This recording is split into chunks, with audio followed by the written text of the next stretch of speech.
Hello everyone and welcome to Online Help Guide. Today in this video, I'm going to show you how to download or install Swazi Bank app. So without any further ado, let's dive right into it. Open up your Play Store. In the search box, type in Swazi Bank app and perform your search.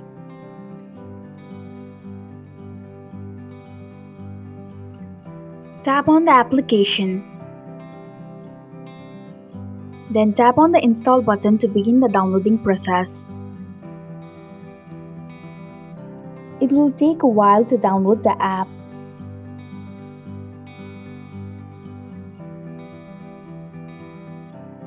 Once the application is installed, tap Open to launch the app.